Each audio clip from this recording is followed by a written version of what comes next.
शेजाऱ्यांची भांडणे होतात. तर हेच भांडण दाखवायला मी बोलले होते आमची आमरेवाडीची रेखा परी अमरे.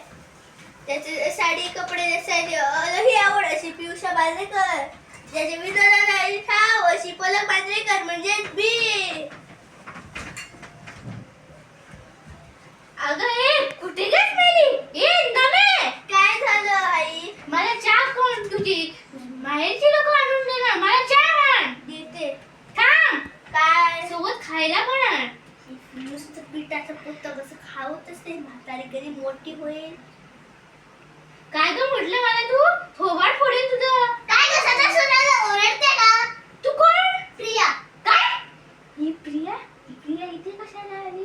त्यावेळेला आली होती तेव्हा संपूर्ण राशन खाऊन गेली. आता पण तेच करणार. चांगलं झालं प्रिया आली. त्याचं थोबाड तरी बंद होईल. प्रिया तू आता आली आहे तर थोडे दिवस राहूनच जा. तू म्हणते तर मी राहते. बरं.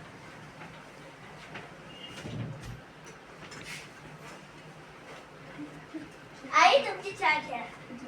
मला द्या. तुम्ही दुसरी करून प्या. माझी चहा आहे. ही माझी चहा आहे.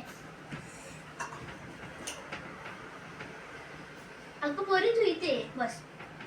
कशाला? तू बस. आई तुम्ही प्रियाला मारला का? हो मारलं. कशाला? ये दाखवते.